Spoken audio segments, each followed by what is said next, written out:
बकरी ईदच्या पार्श्वभूमीवर गोसेवा आयोगाने काढलेल्या एका परिपत्रकावरनं नवा वाद पेटलाय। 3 जून आणि 8 जून या कालावधीत 3 जून ते 8 जून या कालावधीत गुरांचे बाजार भरवू नयेत असं परिपत्रकामध्ये लिहिण्यात आलंय।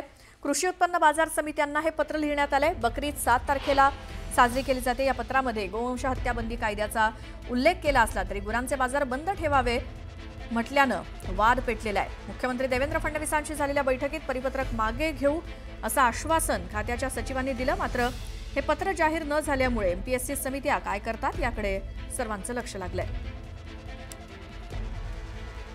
एपीएमसी समिती आता काय करते, या संदर्भात काय निर्णय घेते याकडे आता सगळ्यांचं लक्ष आहे।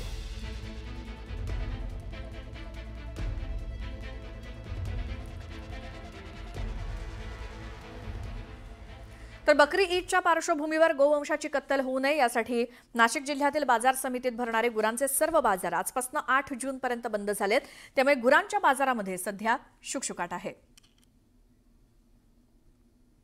येत्या 7 तारखेला मुस्लिम बांधवांची बकरी ईद आहे। बकरी ईदला कुर्बानी देण्याची प्रथा आहे। मात्र गोवंशाची कत्तल होऊ नये यासाठी खबरदारीचा उपाय म्हणून शासनाने 3 तारखेपासून तर 8 तारखेपर्यंत गुरांच्या बाजारावर बंदी घातलेली आहे। नाशिक जिल्ह्यात मनमाड, नांदगाव, येवला, अंदरसूल यासह अनेक ठिकाणी दर आठवड्याला गुरांचा बाजार भरतो। त्या बाजारात मोठ्या संख्येने शेतकरी जनावरे विक्रीसाठी घेऊन येतात। मात्र त्या जनावरांची कत्तल होऊ नये यासाठी शासनाने जी आहे ती गुरांच्या बाजारावर 1 आठवडा बंदी घातलेली आहे। मात्र काही बाजार ज्या ठिकाणी गुरांचा बाजार भरतो त्या बाजार समित्याने बोकड बाजारावर बंदी घातली आहे। त्याच्यामुळे मुस्लिम बांधवांनी नाराजी व्यक्त केलेली आहे। गोवंश बाजार बंद ठेवण्यास काही हरकत नाही, मात्र बकरी, बोकड, शेळ्या या बाजारावर बंदी का घातली आहे असा प्रश्न मुस्लिम बांधवांकडून विचारला जात आहे। सरकारने आणि बाजार समितीने गोवंश बाजार बंद ठेवलं तरी चालेल, मात्र बोकड बाजार सुरू ठेवावं अशी एक मुख्य मागणी मुस्लिम बांधवांच्या वतीने केली जात आहे।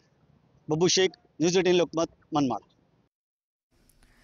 तर याच बकरी ईदच्या निमित्तानं मुंबईच्या देवनार कत्तलखान्यामध्ये लाखो प्राणी आणले गेलेत। इथून लाखो बकऱ्यांची विक्री केली जाते। अशातच बाजारात विक्रीसाठी असलेला एक बोकड सर्वांचं लक्ष वेधून घेतोय, ज्याची किंमत तब्बल 11,07,786 रुपये इतकी सांगितली जाते। त्यामुळे या बोकडाची सर्वत्र चर्चा आहे। याचा आढावा घेतलाय आमच्या प्रतिनिधी सुस्मिता भदाणी यांनी। बकरी ईदच्या निमित्तानं मुंबईतील देवनार कत्तलखान्यामध्ये लाखो रुपयांचे बकरे हे विक्रीसाठी आलेले आपल्याला पाहायला मिळतात। देशभरातून वेगवेगळ्या पद्धतीने बकरी खरेदी करण्यासाठी लोक इकडे येत असतात। अगदी लाखांपासून 51 लाखापर्यंतचे मोठमोठाले बकरे इकडे विकले जातात। खरं तर या सगळ्या बकरे खरेदी करण्यासाठी वेगवेगळ्या ठिकाणाहून लोक येत असतात आणि असेच काही बकरे आपल्या समोर आहेत की ज्यामध्ये खरेदी करण्यासाठी थेट लिलाव बोली लावली जाते। अशाच पद्धतीचे हा जो संपूर्ण कत्तलखाना जो आहे हा आता देवनारचा सगळा भरलेला आपल्याला पाहायला मिळतोय प्राण्यांनी। हा एक वेगळ्या पद्धतीचा बकरा आपल्याला इथे पाहायला मिळतोय। काय याचं नाव आहे आणि काय याची किंमत? 11,07,786। 11 लाखाचा हा बकरा आहे आणि याची 11 लाख किंमत का? 11,07,786। क्यों, लेकिन इतनी कीमत क्यों है इसकी? इसमें हुजूर सल्लल्लाहु ताला अलैहि वसल्लम का नाम असर है। अच्छा, हाँ। और इसकी जात कौन सी, मतलब कौन से टाइप? बर्बरी जात का। कितने किलो का ये बकरा? लगभग लमसम 90-95 के आसपास है।